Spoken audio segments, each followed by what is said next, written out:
Hello, everybody. This is Mehdi Hasan from Zeteo. I am joined by David Sirota from The Lever, and this is a joint Zeteo-Lever live town hall, Zoom town hall that we love to do. And David's here to talk about, I'm just going to cut straight to it. David, you have a new book out called Master Plan, The Hidden Plot to Legalize Corruption in America.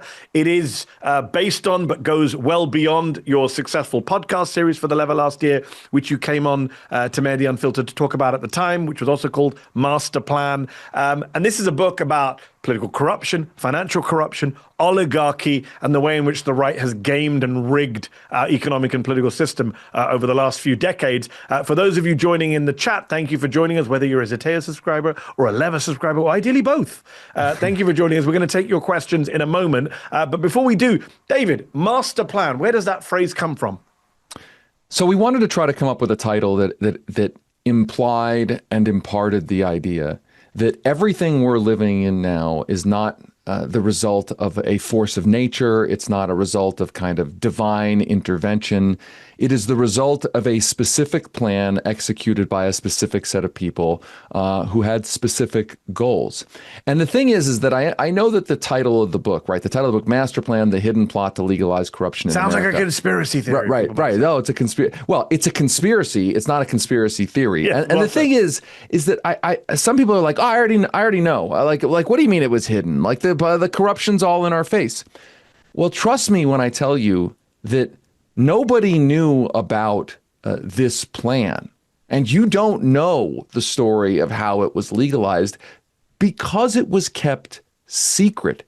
And I'm not over-promising here when I tell you that what we uncover in this book has never before seen the light of day until now. And what I'm talking about is that they actually, starting in the early 1970s, they actually wrote down their plan for what they wanted to do to deregulate the campaign finance system, make it harder to prosecute bribery, all in service of understanding that they couldn't get what they wanted. And I'm talking about conservatives, the conservative movement, what we now understand as a conservative movement. They couldn't get what they wanted in a one-person, one-vote democracy. They were worried that they were losing big time on policy in the late 60s, early 70s. And so they knew they had to try to start rigging the game to allow it to be $1, one vote effectively in the United States.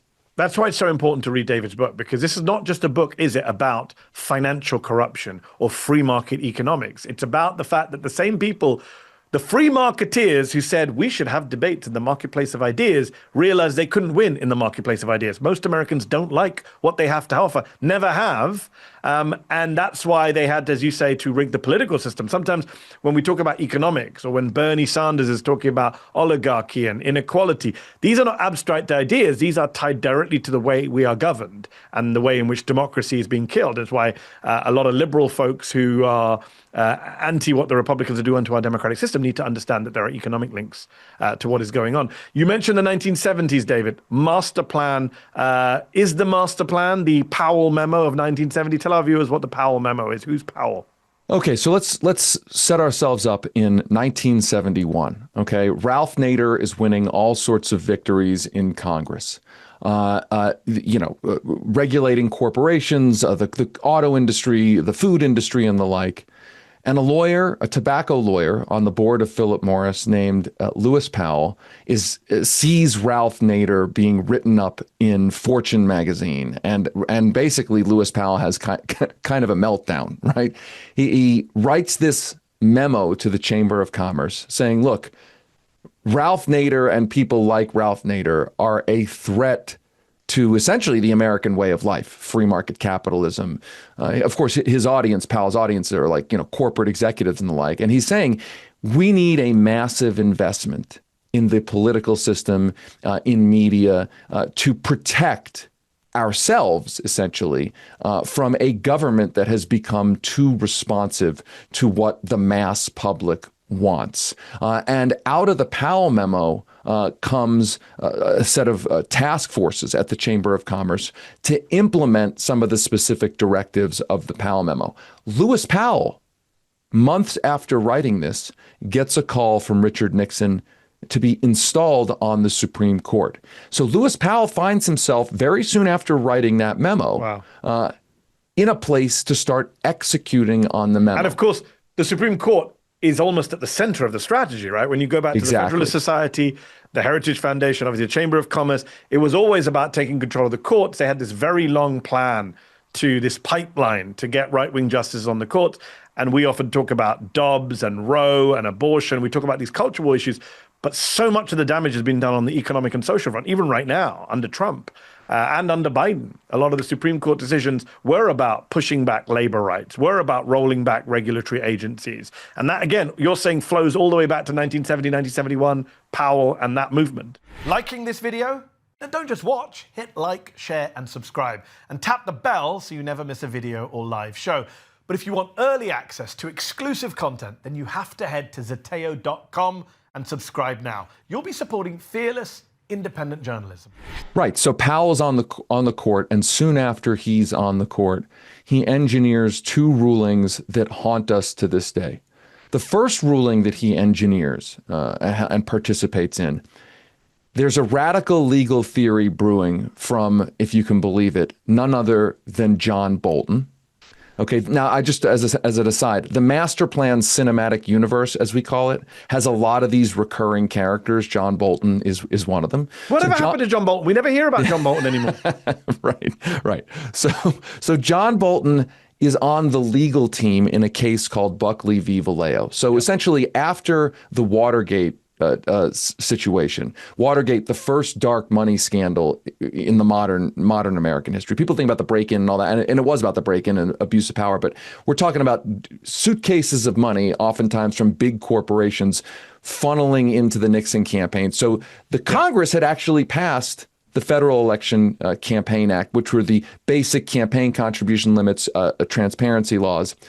Lewis Powell now on the court. John Bolton has this radical legal theory that the court needs to see money in politics not as corrupting, not as a form of influence, but as constitutionally protected free speech. A radical idea up until that point.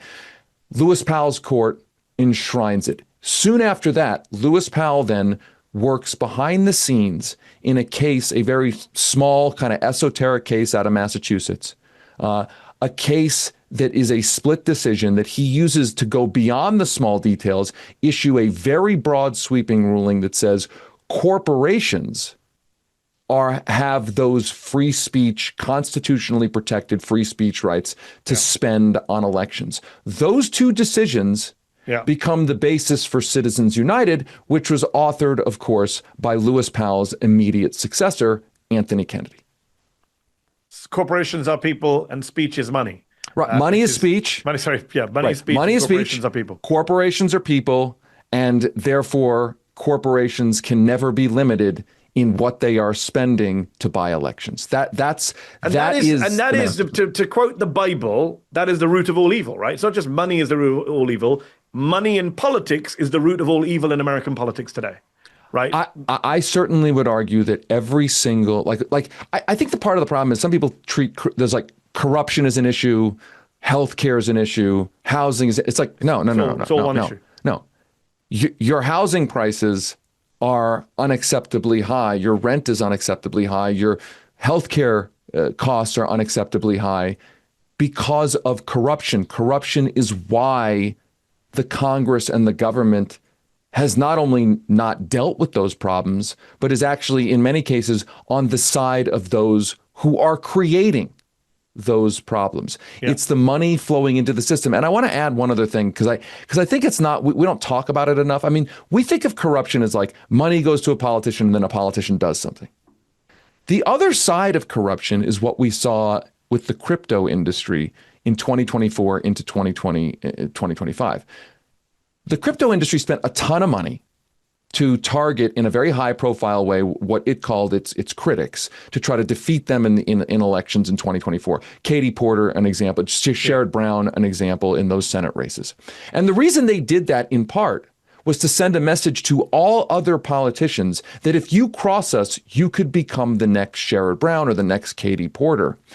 The point being, it's the form of corruption where money doesn't even get transacted. One senator put it to me this way: if I propose a bill that has a big industry that's against it, not only am I risking being spent into the ground in my reelection, but all that industry has to do is wave their wallet around to my other colleagues in the Senate, and those senators will not come and support the bill, vote for it, co-sponsor the bill. It's sort of the silent part of how corruption works inside of a deregulated campaign finance system that was created by this master plan. I want to come back to corruption in a moment, but just in terms of what's happening right now, where the master plan has brought us to, they're not done, right? Master plan is not a historic book. Right, It is about the present and the future. This is an ongoing project. They didn't go, hey, we met our goals, time to disband and go home. They are constantly trying to push the envelope. Right now, SCOTUS, the Supreme Court, is about to take up a case from the National Republican Senatorial Committee that would wipe out, David, one of the last limits the political parties have in terms of coordinating spending limits on their candidates' campaigns. Instead of doing something about Citizens United, we have a political class, especially on the right, which is going even further than Citizens United. Yes, absolutely. This is a case spearheaded by J.D. Vance. The case would essentially, and it seems kind of esoteric. Oh, it would eliminate the amount that political parties can coordinate their spending with specific candidates. What that means in practice is that the political parties become pass-through conduits to get around the campaign contribution limits that are imposed on candidates. So donors, huge donors, would be able to simply use political parties to funnel money, much larger amounts of money, directly to political candidates. And meanwhile, on this other track, because there are two tracks here I want people to understand. There's the campaign finance track, what candidates and et cetera, can do in elections. And then there's the bribery track, like the straight up criminal code about bribery. The Supreme Court has been working for the last decade to try to make it harder and harder for prosecutors to prosecute people under the federal bribery statute. These are the cases like Virginia Governor Bob McDonnell, the case about associates of Chris Christie, Andrew Cuomo, and the like. They've overturned bribery cases. So do you remember this weekend when J.D. Vance was on ABC and he was asked about that alleged $50,000 sting operation where Trump's border czar Tom Homan took $50,000. Yeah, which they did. They haven't denied the facts of this. Homan takes $50,000. The reportedly in exchange for future promises of delivering government favors. Vance is on TV saying, doesn't deny the tape, doesn't deny the events, but says that there was no evidence of criminal wrongdoing. And I think if we take Vance at his word, which okay, like take a deep breath and do that, I think what he's alluding to is the fact that the Supreme Court over the last 10 years has narrowed the definition of what even bribery is. Yes. Just last year, there was a case out of Indiana where a mayor had given a government contract to a local municipal contractor who later, soon after, gave him a cash payment. He was convicted of bribery. It was overturned at the Supreme Court because the court said, well, listen, that sequence means that the cash was not a bribe, an illegal bribe. It was a gratuity.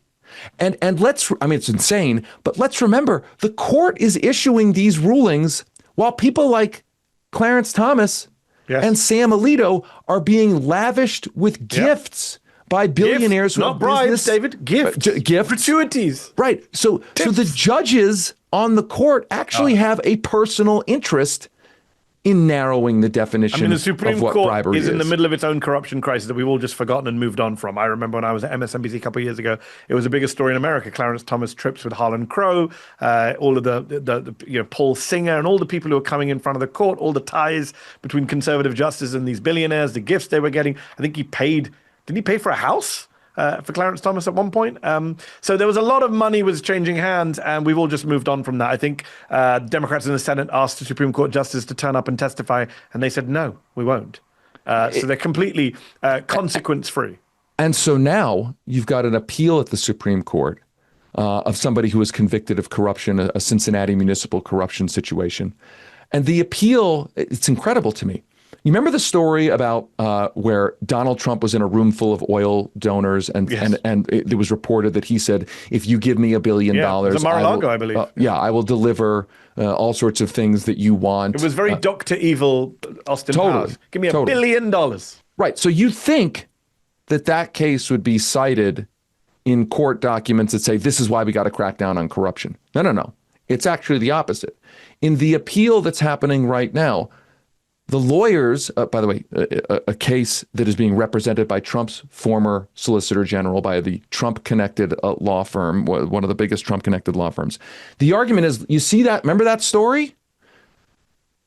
An aggressive prosecutor could use that story to potentially prosecute politicians who are in the same position for quid pro quo. And essentially, that would be bad. That if we allow this conviction to stand, we would be essentially criminalizing politics. In other words, the argument is pay-to-play culture is now so pervasive, so ubiquitous, that it should not be considered a prosecutable crime. I mean, that is where we are in America right now. I mean, as for those of us who are immigrants and those of us who lived elsewhere, I can tell you the rest of the world looks at this country's financial system of campaign sign as a joke. Like that no other country, I always have to remind Americans, no other country does it like this. There is no other Western democracy which treats money as speech, which allows unregulated campaign contributions, dark money. There's no other country that spends this much. I believe when AIPAC spent over 20 million to try and get rid of Jamal Bowman in his district, I saw a study somewhere saying that the money that was spent in Jamal Bowman's district in New York, in the primary, not even the general, in the primary last year was more than is spent by most European countries in their entire parliamentary election campaigns. So the level of money we have here is on a different level. David, you say the Supreme Court is not interested in this corruption story, thinks it's normal, is in its own corruption crisis. But Americans hate corruption, right, David? Every poll shows that for American voters, whether you're Republicans or Democrats, corruption is a massive issue. And it should be an issue that Democrats and Republicans focus on, because the polls tell us that people are really bothered by it. They really, really don't like corrupt politicians, even though they keep re-electing Trump. You wrote a piece for The Bulwark while you were promoting the book just last week, how anti-corruption can be a winning issue for Democrats. You also mentioned the John McCain lane. Unpack for people watching. And by the way, folks, I do want to take some questions from our audience, so stick questions in the Q&A. There's none in there now, so stick some in and we'll ask some questions to David after this. But David, explain what you mean by anti-corruption being how would it be a winning issue for Democrats? What do they need to do? And what is the McCain example? John McCain was involved in a big corruption scandal in the late 80s, early 90s, called the Keating Five scandal. A classic. The donor came to a bunch of senators, asked them to put pressure on a financial regulator. They got caught. It was the Keating Five scandal. And McCain basically decided the way he was going to survive this. A couple of the senators, it was the end of their careers. McCain said, you know what? I'm going to come to the campaign finance anti-corruption cause with the zeal of a convert. And he became the big champion of campaign finance reform. McCain-Feingold, right? McCain-Feingold, exactly. And in 2000, he actually ran for president in the Republican primary, almost exclusively on this issue. And for a time, he almost looked like he was going to wrestle away the nomination from the biggest of big money candidates in the world at that point, George W. Bush. Now, he didn't win, but the momentum that he built up was so great that ultimately McCain-Feingold actually passed, and George W. Bush, not exactly a anti-corruption guy, was sort of forced and publicly shamed into signing it. And so I think it reminds us that periodically there are big political opportunities to be an anti-corruption candidate. And to be clear, I think the lesson from McCain is McCain gleaned a lot of authenticity by being willing to criticize the whole system, including his own party. So to my mind, when I look at the current situation here for Democrats, this is an emergency situation, obviously, for the country, but for the Democrats. So it's an open goal, right? It's there for the taking. It's there for the taking, but I would go even further. I would say if they don't make this the central issue, they have a big problem in the midterms. Because here's the thing. People forget this. It's kind of shocked me when I went back and looked. In 2016, the last poll before Donald Trump was elected president, the last poll showed him losing on every issue except for corruption. The irony. And it's incredible. And here's the crazier thing. Right now, according to Reuters' most recent poll, the Democrats are losing to the Republicans on the issue of who do you trust to combat corruption by almost exactly the same margin that they were losing to Trump in 2016. Now, you could say, well, how badly do the Democrats have to screw this up to be in that situation? You know, I do think there's a little bit of like, what do people define as corruption, right? I mean, there's some of that. I think people, you know what the Supreme Court said about pornography, you know it when you see it. I think people know, and that's why Graham Plattner in Maine, who's running for the Senate, is getting a lot of popularity. When anti-system politicians, you know who they are. Most people can't fake it. Donald Trump fakes it very well, but most people can't fake the Ted Cruz cannot play the populist. We know. But Graham Plattner and AOC, obviously, in New York, and Zoran Mamdani in New York, clearly are anti-corruption, anti-system candidates. You say in your Bulwark piece, John Ossoff in Georgia has been saying some good things. Yeah, and I want to be clear. I'm not like touting John Ossoff as like, I got some issues messaging, but he's got the messaging right. The messaging, right. So he was on Pod Save America, and he said something that maybe some of Pod Save America's liberal listeners might not have liked to hear, because what he said, and I'm paraphrasing here, was, look, the real problem in politics is billionaire and corporate money, and that'll be an ongoing problem even if Donald Trump is gone. And what I heard from that was, he's not only correct in saying that, but it's a bit discordant from the current Democratic messaging, which essentially says, once we get rid of Donald Trump, we can all go back to brunch.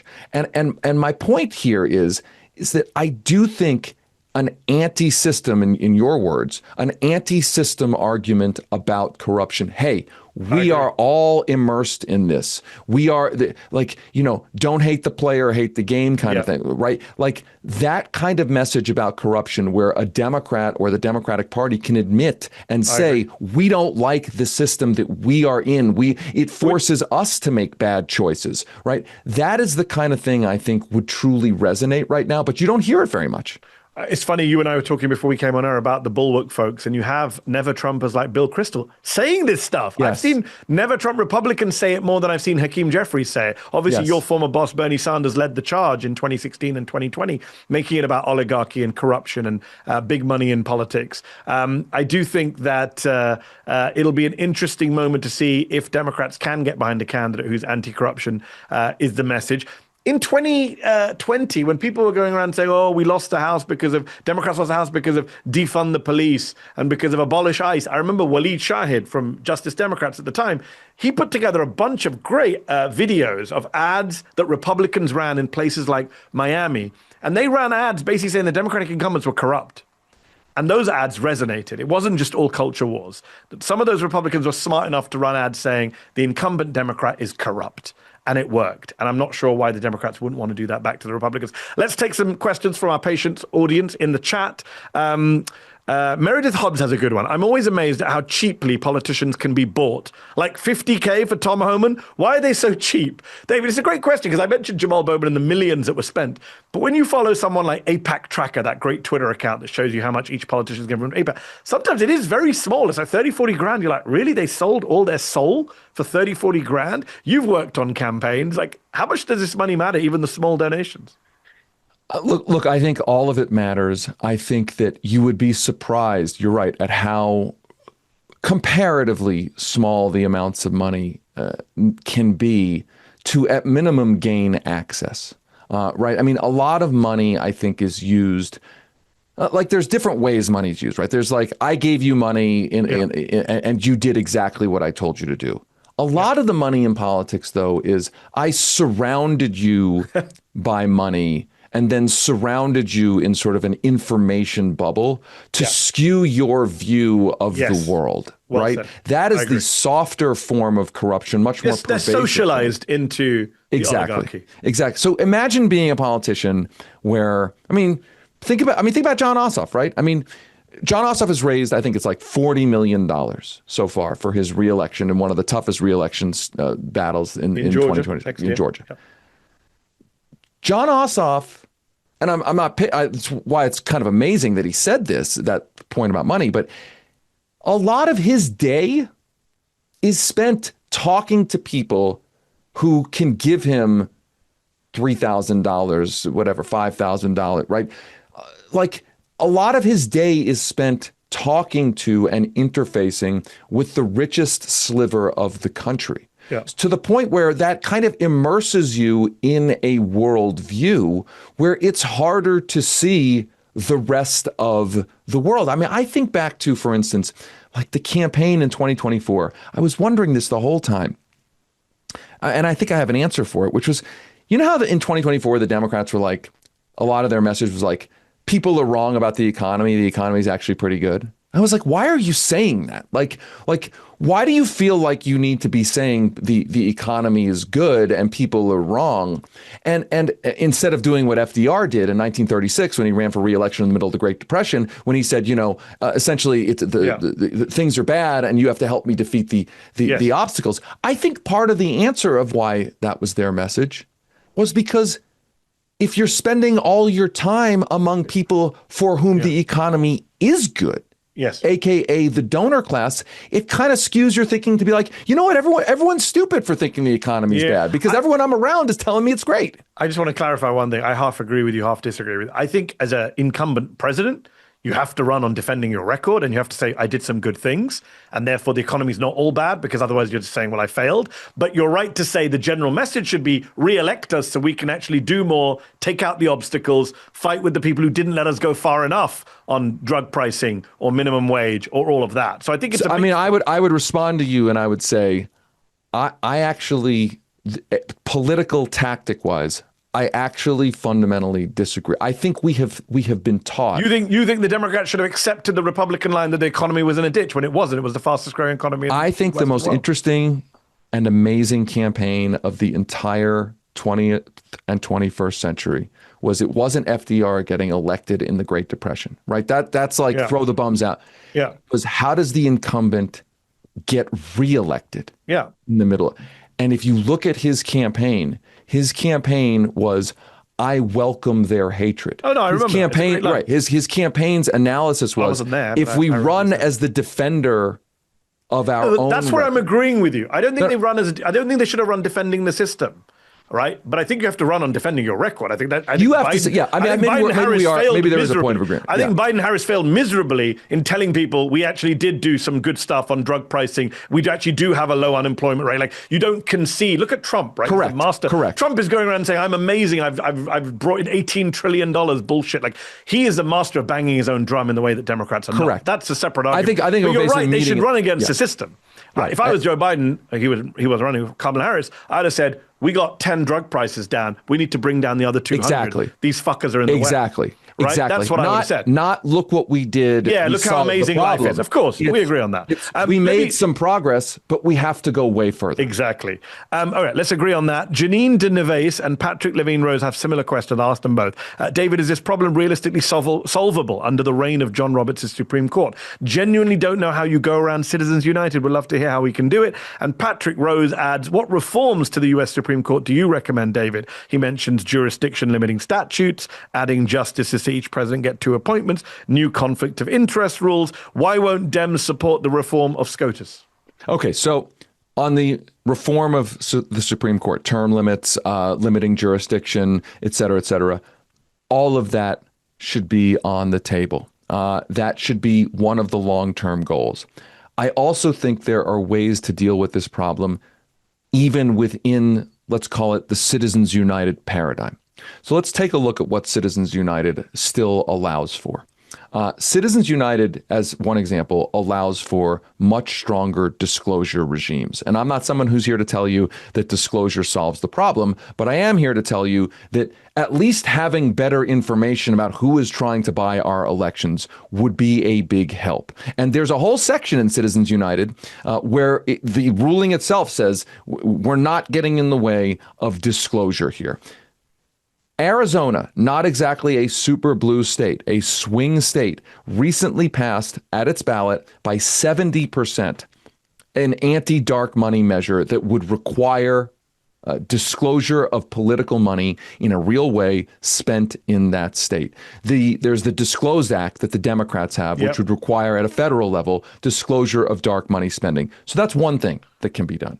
Another thing that can be done, a fascinating situation in Montana right now. So without going too into the weeds here, let's just put it this way. Because we've got lots of questions. I won't.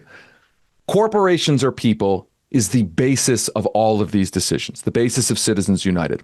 Where does the idea that corporations are people actually come from? Where does the Supreme Court base that on? It bases it on state incorporation laws. Essentially, state incorporation laws say corporations are artificial entities that states create. That's not challenged, but we basically call them, for purposes of the law, human beings. In Montana, what they are proposing, and this is leaders of both parties, a ballot measure that would say, we're changing our state incorporation laws to say corporations are granted all of the powers except one power. The one power we are not granting them. And remember, human beings have rights, corporations are granted powers. The one power that the corporations in our state will not have is the power to spend in elections. And by the way, every state's code could be changed to say that. And every state's codes also say if you are a corporation operating in our state, you have to follow these rules. My point in bringing this up is this is a way to start dealing inside of states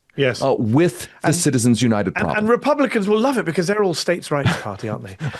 Right. Edwin Duval asks, why won't Democrats ban dark money in Democratic primaries? Is that doable? Should they do that? Look, I think it's doable as a Democratic Party initiative. The problem is I don't quite understand exactly how it gets enforced. Meaning, okay, all the candidates pledge, all right, I'm not going to, I'm going to denigrate dark money. But the whole thing with a super PAC is a super PAC legally is operating outside of the control of the, supposedly, independently. Mariah Schnee, there's a couple of questions on AIPAC. Mariah Schnee says, how much of an impact did AIPAC and the pro-Israel lobby have in creating this atmosphere of lobbying that you describe? And linked to that is a question from Avery Morrow, who says, what do you think about Seth Moulton, who's challenging Ed Markey for the Senate in Massachusetts, refusing AIPAC money, which he just did this week? Is it a cynical political move, or are center-right Dems feeling the pressure to refuse PAC money?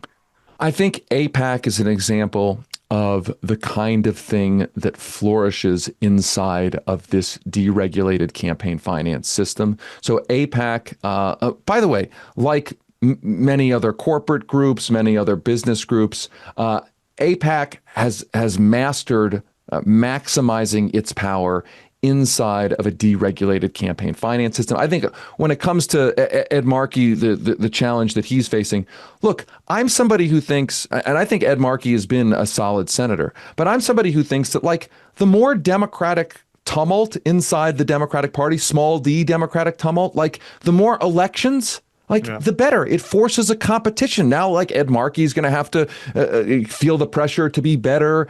Seth Moulton not taking AIPAC money centers that issue in that primary. I think all of that is a good thing. It's always framed by the media as civil war, Democrats in disarray. You're saying there's a positive sign to I mean, this whole thing that like primaries or pushes and pulls, like tearing the party apart. I'm like, the reason the Democratic Party is so weak and sort of decrepit is because there hasn't been that. Well, you've set me up for the next question from our viewers. Soren Aldrin says, what are your thoughts on the NYC mayoral debate last night? Any idea on how progressives can take over the Democratic Party the same way the Tea Party took over the Republican Party and MAGA are now usurping traditional Republicans? So this is a great question. And I'm working on a piece right now about this. Why has Zoran Mamdani been able to be so successful? There's this big debate, right? Is it that he's so charismatic, or he's got a great message and got a great smile? Got a great smile, and his ads are so pithy and slick. All those things are important, but the thing that hasn't been very much mentioned, that is the biggest factor to my mind, is the fact that New York City has a system of public financing of elections. Zoran Mamdani you would not know who he is. Voters would not have seen his charisma. They would not have seen his ads without him having a competitive amount of resources to put them in front of people. New York City happens to be one of... At one point he did a video, David, saying, stop sending me money, I remember. Exactly. Because New York City, the way this is like the biggest this is it. Public financing of elections is like the thing that everybody needs to focus on who cares about corruption. People may be saying, well, what is a public financing system? It works differently in all the places that it exists in. But it's basically that if you hit a basic level of qualification, if eligibility, enough signatures, enough small dollar donations, you get a certain amount of public money to run your campaign. Money that does not come from private donors who are expecting legislative favors. So in New York, it's a 7 or 8 times match, and you get a certain amount of money once you match a match of small dollar donations, and then you can't spend any more. That's why he put on the air, I've already gotten enough money. I literally am not allowed to spend any more money. And you're not going to get enough money to outspend your opponent, but you're going to get enough money to be able to compete. And that is how Zoran Mamdani was able to win. I mean, he had to still be a good candidate with a good smile, with a good message. Do you think without the resources, do you think he did a good job in the debate last night? I think he did a great job. I mean, he's also, let's be fair, he's also benefiting from the fact, on top of everything else, he's got the worst opponents. That he's running against he's so lucky to have had Adam Sliwa and Cuomo. It reminds me, frankly, of Barack Obama drawing Mitt Romney in 2012. I mean, this world would be an entirely... I've got a better one for you. Bill Clinton getting Bob Dole. I mean, exactly. I mean, it's frightening to think about had the Republicans run Donald Trump in 2012. I would have loved that. We all want to see Obama-Trump. By the way, if they get rid of the 22nd Amendment, we may get Obama versus Trump. All right, let's take a couple questions before we finish. Rishi Gurmakonda, sorry if I've butchered your name, says, do you believe that for the Democrats to embrace an anti-corruption platform, it would require them also embracing the idea of raising class consciousness in this country? I'm not sure they're willing to do that. I totally agree, but I think that consciousness is already somewhat elevated. When you look at what Bernie Sanders and AOC are doing on their anti-oligarch tour, I mean, the thing is that I think we're reaching the point where a lot of people, even people who were like Hillary voters or Biden voters in 2020, have realized, Bernie was right. And just if I could take one more second here, I have often said that there is a world, and maybe this is just like the super optimistic David Sirota talking, who doesn't come out very often, which is is Bernie Sanders going to end up being effectively the Barry Goldwater of his side, historically speaking? Yeah. Right? Barry Goldwater ran for president in 1964 and lost the biggest landslide, I think, in the history of the United States. Didn't get to see the promised land. But Barry Goldwater, by 16 years later, was considered the luminary who inspired the movement that created the Reagan Revolution. Yes. So I think we don't know where in the story, not just specifically of Bernie we are, but what he catalyzed. We don't know exactly where in that story we are. While I've got you, quickly, before I take one last question from the audience, the CNN town hall that Bernie and AOC did, a lot of people see that as Bernie... I'm not going to use the word mentoring, not group, mentoring AOC to be the next presidential candidate and leader of the left come 28. Do you see do you see it that way? You worked for Bernie Sanders. Do you see him as having basically picked Alexandria Ocasio-Cortez as his successor, and he's doing all these joint events, the rallies, the media interviews to get her ready for 28? So my view is that Bernie Sanders has I think avoided the role of kind of top-down kingmaker. I think rightly so. I think what he tries to do is use his platform to elevate particular people, candidates, et cetera, et cetera. But it's really only AOC, David. Yeah. I mean, that's what I'm saying. I don't think it's only AOC. Okay. I think it's like when I see Bernie with Graham Plattner, and then I see him with AOC, or I see him campaigning for this. But he did the anti-oligarchy tour with her. He did the CNN town hall with her. Feels like they're a bit of a duo. Sure. I mean, listen. You can understand why people think she's the heir apparent. I guess I would say it this way. In effect, she could be the heir, if you will, to that movement. But I also think that he's playing a smart role in not being so explicit about it, right? Yes. I mean, he's trying to create the space for any of these candidates to be that. He also got hilariously furious at Caitlin Collins for asking about AOC's plans to primary Chuck Schumer and saying, it's about issues that you remember. I don't know how many of our American viewers, there are some foreign viewers watching this.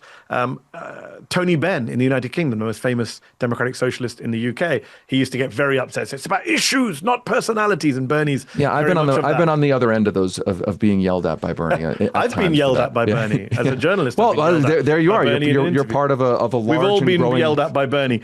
Mary Colby says, great plan for Montana. She praises your Montana idea. Last question from Safia Jagani, who says, when the economy feels rigged, politics feels hopeless, people are losing trust in either party. What is your pitch to stay engaged, that it's still worth participating in our democracy? Well, I think that goes back to the question of the Supreme Court. Let me tie it all together, right? Like, the court could just intervene, and anything you do, whether public financing, the Montana initiative, the Supreme Court could just like hand down a ruling and you do it. And I guess that's true. Like Donald Trump could just declare himself the king, or, I did the movie Don't Look Up, like an asteroid could head towards Earth and blow up the entire planet. I take the view of like, you cannot let the future possibility of dystopia or things getting worse deter you from doing what we can right now to prevent that. Like, I go back to this idea that I don't think we know where in our story we actually are. And to your specific question about the economy feeling so bleak, I mean, it's hard to imagine, but like, let's imagine it's 1931. Right? Like it's the Gilded Age folks are still, there was a progressive era, but the Gilded Age barons are still in control of a lot of things. The Great Depression happens, unions are being, crushed into the ground, right? Like it was really, really bleak. And what came out of that was the New Deal. Yeah. And I think there were probably people in that moment also feeling like we should just give up, like there's no point, like it's over, we're going to become, and so I guess I look back to that and say, there's always been these points where it's been really, really bad, and we've somehow gotten through them because people didn't, as sort of a collective society, just give up. Like I think if you're just going to give up, I think I'm not saying it's irrational. What I'm saying is I think it misses the story of our own history. Well said. Well said, David. The book is called Master Plan, The Hidden Plot to Legalize Corruption. It's out now. Get your copies. If you're watching this in the chat, or if you're watching this later on YouTube or on the Zeteo website, please do subscribe to Zeteo. Go to zeteo.com, become a paid subscriber, support independent journalism so we can fight back against. Can I say one more thing on that? Because I think it's really important. Part of what you'll read in Master Plan is not just these documents and photos that have never before been published, but part of the plan was to infiltrate media. And we wrote a piece at The Guardian this week about how, the takeover of corporate media, Barry Weiss at CBS and all the machinations, that really is the culmination of part of this master plan. And all of that is to say that the rise and sustaining and expansion of independent media is a big part of the way to start reversing this master plan. And so I want to thank you and your team at Zeteo and all of the people who support your operation and support the lever, the same thing. Like that is part of actually dealing with this. And so it's just to express some gratitude to you and to your supporters and to everyone on here. Like, by virtue of participating in this, that is part of unwinding the master plan. 100% agree. Well put. And I do say that to a lot of people when I do live events. I'll say it to all of you watching. A lot of people feel frustrated in this moment, feel powerless, feel despair. And actually signing up to the lever and Zeteo, sure, David and I have selfish reasons for wanting you to do that. But it actually is something that should empower you. You can feel empowered. What we're doing here is paid for by you. What we are producing is paid for by you. And you are helping push back against corporate media and the corporate takeover of the United States and the wider West. So appreciate your support. Do subscribe to The Lever. Do subscribe to Zeteo. And we'll see you at the next town hall soon. Thanks so much. Thank you. Bye-bye. Did you like this video? Don't forget to subscribe to this YouTube channel and turn on notifications. For exclusive content and to support our independent, unfiltered journalism, head over to zeteo.com. Your support matters.